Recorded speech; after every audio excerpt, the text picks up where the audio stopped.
Feel like no one actually knows the real you? They just know the version you've learned to perform? There's the you who does the inner work and the you who shows up in front of people. If those two don't match, you will always feel a little fake. Your spiritual self can be just another mask. Today I want to talk about the you underneath all the roles, your original self.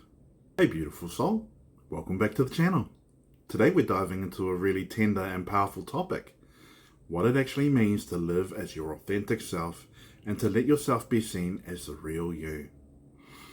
Your original self is who you were before the world told you who to be. Your survival self is who you became so you wouldn't lose love. If you've ever felt like you're one person alone and a slightly edited version of yourself around others, or like no one really knows the real you, this video is for you. Think of authenticity like a dimmer switch, not an off-on button. You don't have to come out as your true self overnight. Just turn the light up 1% at a time. So as always, let's start with a breath. In, out, pause. And just notice how your body responds when you hear the words authentic self. For many of us on a spiritual or healing path, we do a lot of inner work, journaling, meditating, pulling cards, going to therapy, and inside we know we've changed. And then when we go back into our families, our friendships, our jobs, and suddenly we slip right back into old roles. It can feel like there is a gap between who you are and who you perform.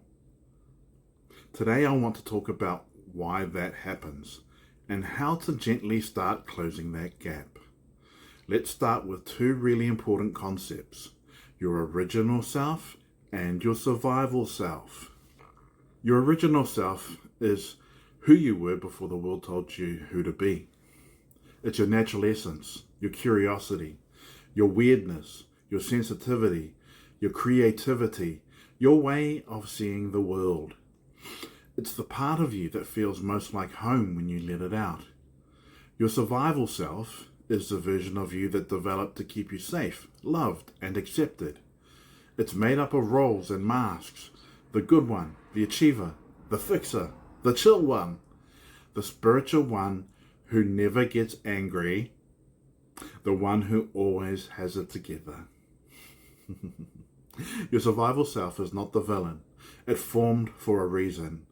Maybe your original self was too loud, too emotional, too sensitive, too ambitious, too honest for the environment you grew up in.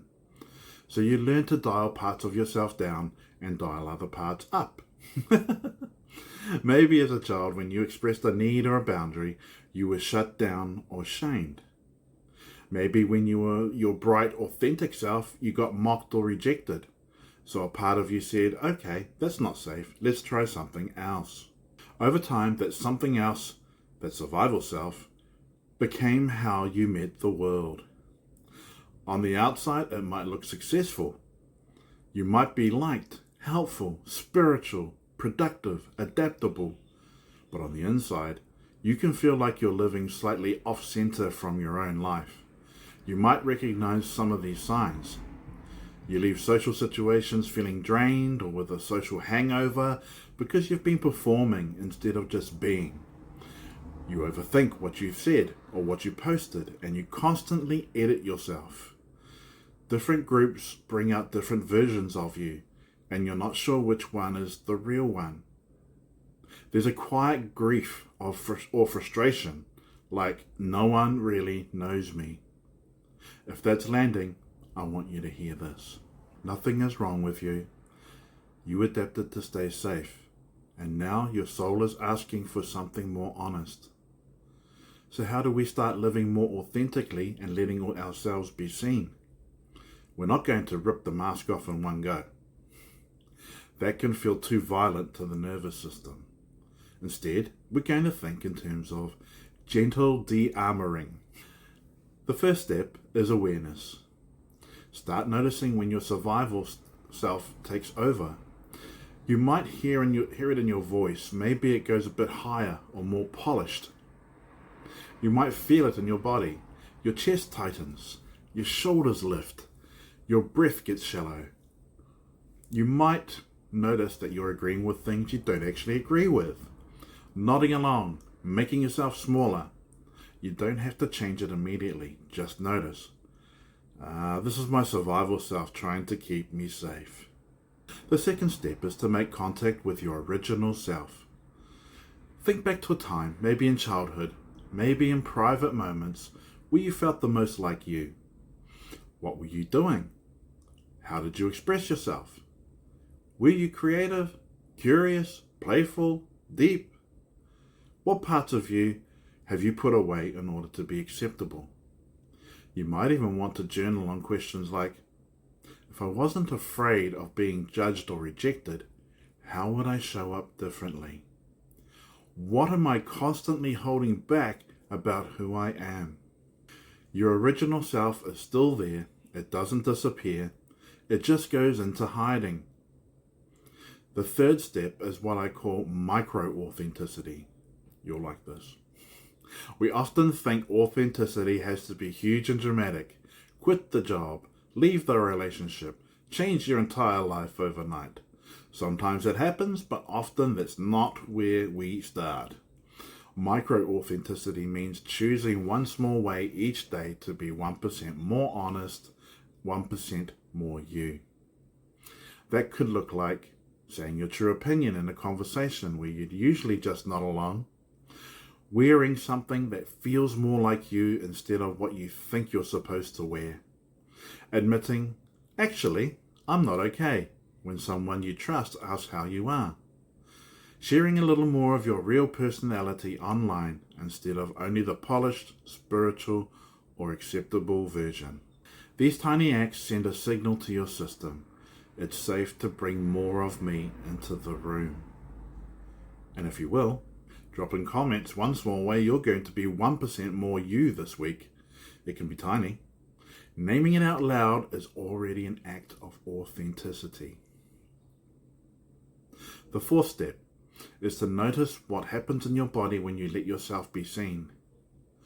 Often when we show more of our real self, even in a small way, there's a vulnerability hangover afterward.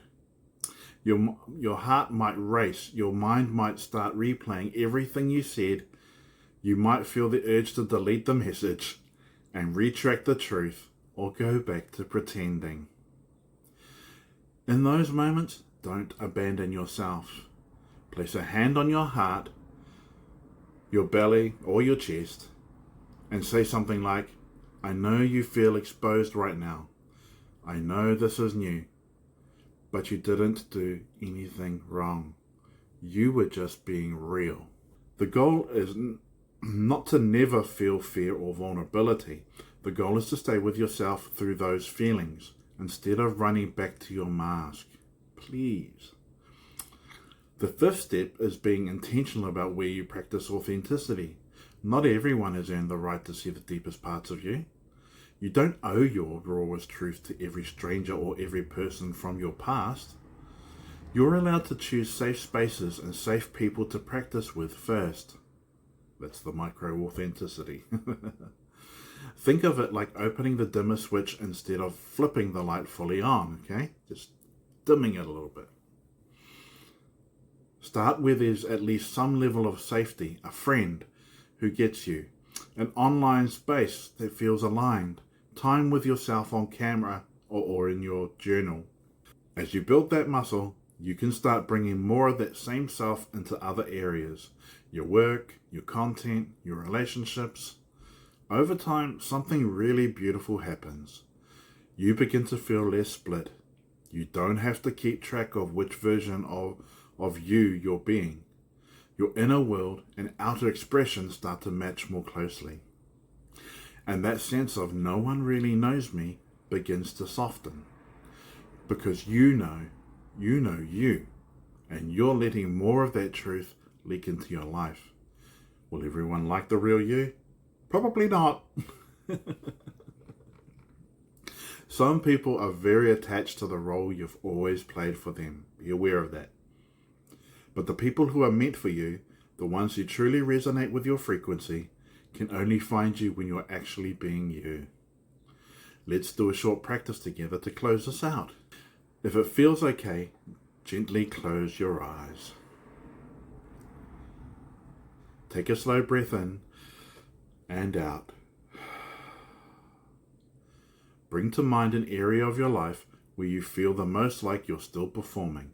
Maybe it's with family, at work, in your spiritual community, or online.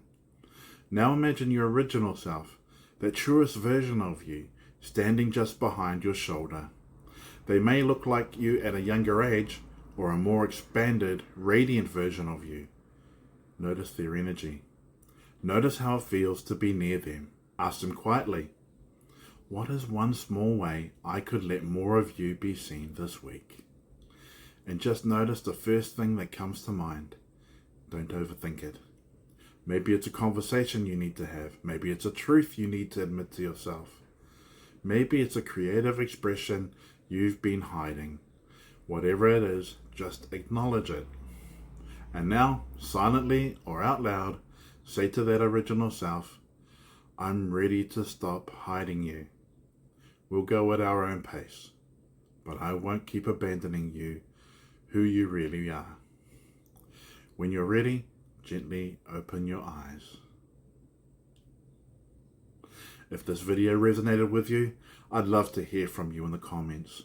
Tell me one way you're going to show up for yourself 1% more authentically this week. It could be tiny. Those tiny shifts add up. If you're ready to retire the role and live as the real you, subscribe and stay close. This whole space is about shadow work, authenticity, and actually embodying your soul.